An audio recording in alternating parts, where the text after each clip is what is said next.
Hey guys, Jen here, the Feel Good Life Coach, and I wanted to ask you a question. And this is actually something I've been thinking about in my own life for the past week, so I thought I would jump on here and ask this question for you, especially because I know most of you who follow me are coaches, are entrepreneurs, are in business, and so you're likely giving advice to people, right? You're out there giving advice to your clients, to the people who follow you, to the people in your Facebook group, maybe your friends or your family members, and this is something we don't catch ourselves doing often, I think, is that we don't realize we're giving advice that we're not even taking ourselves, right? So where are you in your life right now or in your business right now not taking your own advice, right? So you're telling other people things that they should do, but you're not actually doing it. Now, I don't necessarily think this is out of integrity because I think we don't catch ourselves sometimes realizing that we're not actually doing the things we tell other people to do. So I think it's really just a matter of getting clear on, oh, wait, am I telling other people to do stuff I'm not doing? And how can I start to do that in my own life, right? So I'm going to give you an example in a second, but I just wanted to say this because I think this has been coming up a lot with the coaches that I'm friends with and with clients I work with is they tell other people things, right? They have these great words of wisdom for other people, but then they're not actually taking their own advice. They're doing other things or whatever. And this isn't to say you have to do every single piece of advice you come up with, but I honestly think if you're going to give advice to other people, you should be doing it yourself, or you should have at least done it yourself at some point, even if you're not doing it right now. So I just would love to hear from you in the comments if you're brave enough to share where you're not taking your own advice currently. So I'm going to share mine and then I'm going to go. Because I have another call to be on in a few.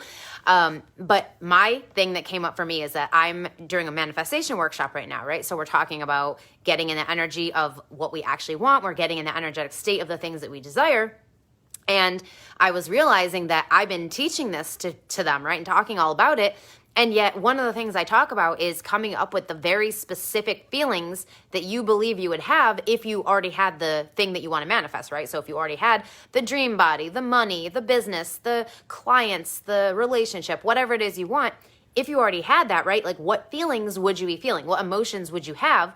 And really getting clear on that so that you can start doing more things in your daily life that match those emotions, right? That match the feelings that you'll have when you receive the thing that you desire, right? Or that you would get from the thing you desire. So I always tell them this, right? This is a big part of manifesting is matching the frequency of the thing you want. But what I realized was I have been focused on feeling good. Feeling good is my religion, right? It's my focus every single day is how can I feel good? What am I doing to feel good? If I'm not doing something to feel good, what can I be doing? It's always focused on that. But what I haven't really been doing is looking at the thing I want to manifest, the different things I want to manifest, and matching those specific emotions, right? So I knew what those emotions were, but I wasn't intentionally doing things to create those emotions. I was just focusing on feeling good, which again, it is something I talk about, but I also talk about figuring out what the emotions are and then matching those. But that was something I was telling people and not doing myself. And so, not to say I've never done that, of course I have, but it was just for this manifestation that I'm working on, I wasn't doing it. So that's where I've been telling people advice and not taking it on my own. So where are you in your life or business giving advice you're not taking?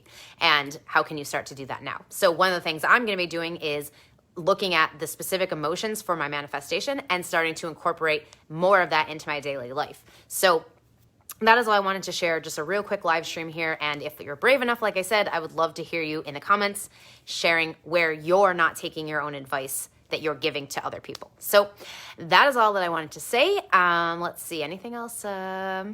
No, I think that's about it. Oh, and if you want to seriously kick ass in your business, if you want to create a business that feels really good, if you want to be in alignment with the things you desire in your business, be sure to reach out to me about the Feel Good Business Audit because I've got a few of them available for this week. And I would love to support you in looking at your business, figuring out all the pieces of it and what feels good, what doesn't, and really creating a plan for you to have an entire business that feels good to you. So if that sounds like something you could use, PM me and I will send you the details about the Feel Good Business Audit. That is it for today. I will see you guys soon. And until next time, remember, feeling good is the point and the path.